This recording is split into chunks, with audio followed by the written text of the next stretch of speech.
Ya, selamat malam. Sekali-sekali bikin video di Just Indo.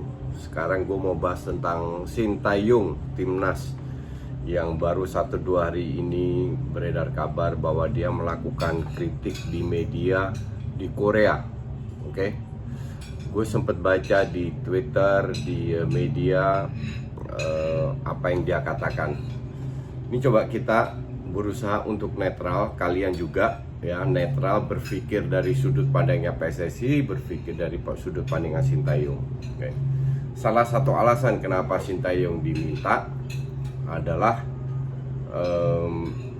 menurut gue ya, ini murni pendapat gue pribadi, feeling gue, karena dia juga orang Asia, biar dia paham tata krama etika orang Asia seperti apa. Oke. Yang kedua, dia bisa memenuhi target, salah satu target yaitu menjadi juara di Piala AFF. Ini yang gue tangkep. Itulah kenapa Luis Milla tidak berani menjanjikan juara di AFF, karena dia tahu bukannya kita nggak punya, tapi untuk menjadi juara itu butuh proses, dan sistem yang diterapkan Luis Milla itu kan hanya di timnas, di klub beda. Maka dari itu dia nggak berani janji, karena dia nggak tahu seberapa pemain bisa beradaptasi. Artinya butuh waktu. Kedepannya iya jelas, orang main di sebuah permainan, entah itu main layangan, entah itu main PS, tujuannya adalah menang. Oke. Apalagi timnas.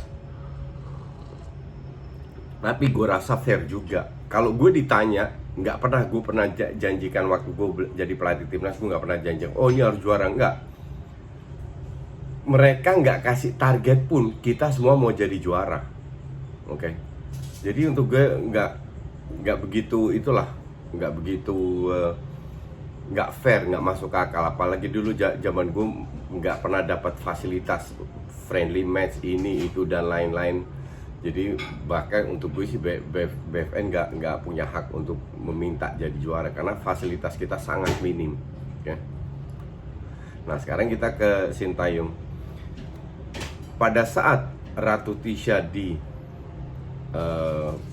digantikan, beliau mundur, gue melihat ini mulai ngoceh-ngoceh.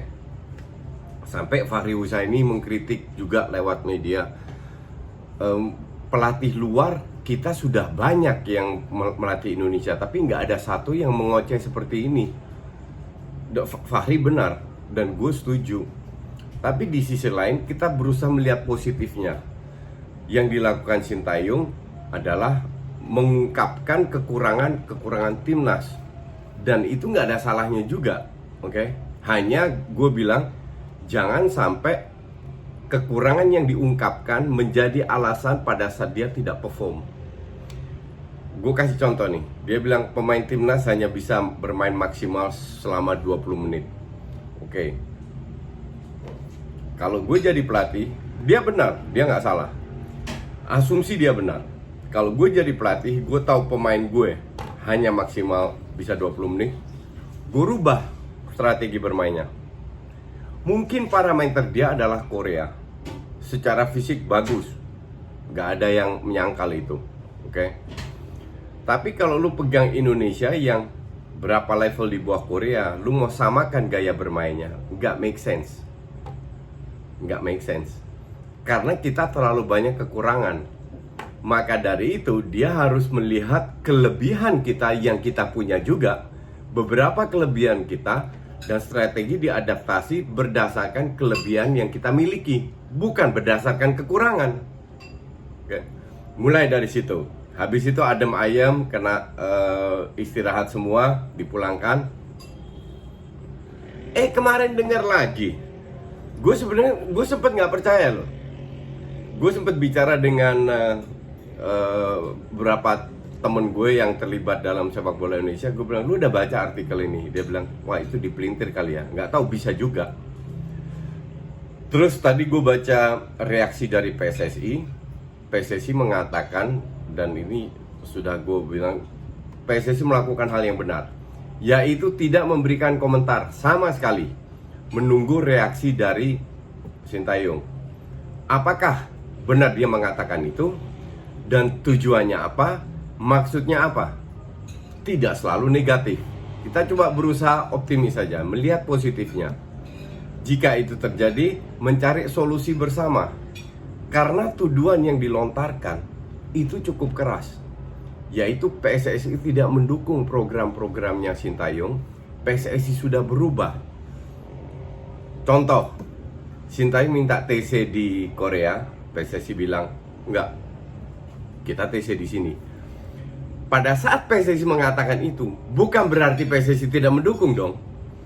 PSSI tidak mendukung kalau mereka mengatakan tidak ada TC. Kalau gue jadi pelatih, gue minta TC, dikatakan nggak ada TC, gue akan kesel juga. Baru gue merasa nggak didukung. Tapi yang PSSI katakan adalah, oke, kita bikin TC, tapi di Indonesia, nggak di Korea. Harusnya dia nggak ngoceh. Iya dong. Sekarang harusnya dia berpikir positif. Kenapa PSSI mengatakan itu? Mungkin dulu dia pernah dijanjikan, gue nggak tahu ya. Harusnya dia tahu dalam sikon seperti ini semua itu kesulitan, terutama dana.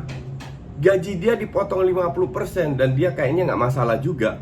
Cuman harusnya dia tahu kenapa PSSI melakukan hal seperti itu. Emang ada bedanya kalau dia TC di Korea, dia bisa sparring lawan tim Korea lah, contoh. Itu plus point, tapi kan dananya besar sekali.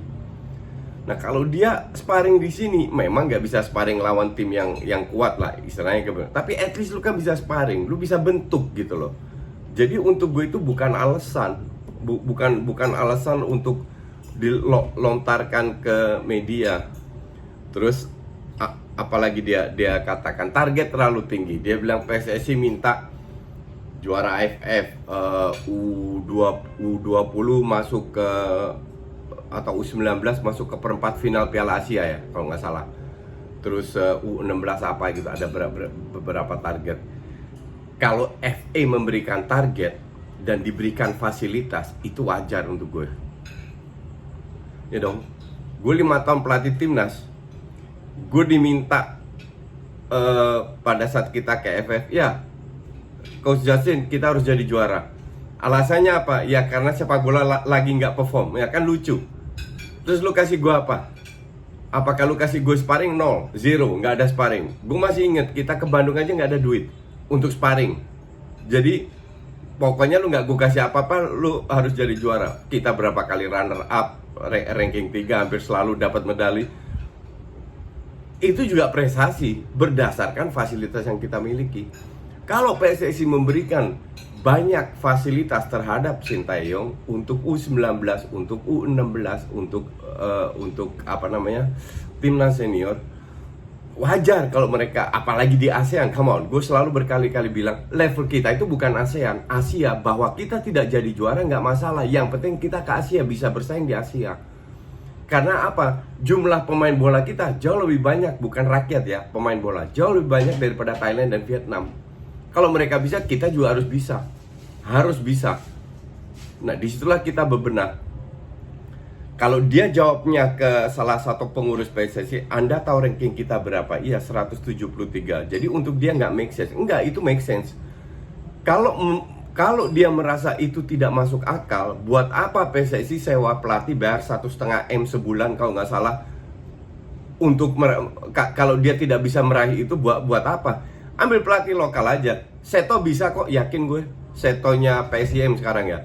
Kasih dia waktu 2 tahun bentuk timnas, di 3 tahun dia bisa jadi juara dengan gaji yang jauh lebih murah. Jauh lebih murah. Buat apa ambil dia kalau targetnya cuman kalau dia nggak mau jadi juara AFF aja nggak mau. Dan itu dikatakan oleh Luis Milla juga. Maka dari itu Luis Milla dia diambil. Harusnya dia nggak boleh komplain. Dia tidak boleh komplain soal hal ini. Nah, yang terakhir yang bikin gue agak kecewa, kaget, kenapa dia harus curhat ke media? Antar orang Asia itu tahu tata krama etika. I can tell you, hal seperti ini jika terjadi di Belanda dan pernah terjadi, tidak sering, itu juga termasuk tidak etis. Di Eropa loh, yang punya budaya berbeda. Ini kita sesama Asia, dia curhat. Harusnya dia datang, dia diem, dia tahan, dia datang, dia ngomong sama PSSI, kenapa gue nggak boleh TC di Korea, kenapa gue nggak boleh ini, kenapa gue nggak boleh itu. Ngerti nggak? Lu boleh punya ide bagus, dan ide dia bagus, seperti anak-anak U19 makan di video atau di foto atau whatever lah. Banyak hal yang bagus dia utarakan, cuman caranya bukan seperti itu. Gue pernah kritik PSSI terus gue digeser. Tapi jangan salah, gue tidak pernah dibayar PSSI, nggak pernah digaji. Sekarang dalam dunia bisnis pun, lu tidak gigit tangan yang kasih lu makan. Dalam bahasa Inggris pun pepatahnya seperti itu, never bite the hand that feeds you. Ya, ini yang dia lakukan. Dia menggigit tangan yang kasih dia makan. Jadi wajar untuk gue PSSI marah. Tapi beruntung PSSI bisa bertindak dewasa, bijak. Lewat tadi siang gue baca lewat Sekjen PLT, beliau mengatakan kita tidak mau komen, kita tunggu dulu sampai Sintayong datang, kita minta klarifikasi. Wajar dan itu harus dilakukan. Biar ini nendang bola aja belum loh timnas, main official event aja belum sudah keluar. Yang untung siapa sekarang tanya? Nggak ada, yang untung cuma satu, egonya dia. Dan itu bikin gue kecewa. Harusnya dia bisa turunkan egonya demi kepentingan timnas, walaupun dia bukan orang Indonesia, tapi dia digaji oleh Indonesia untuk bersikap profesional. Thank you.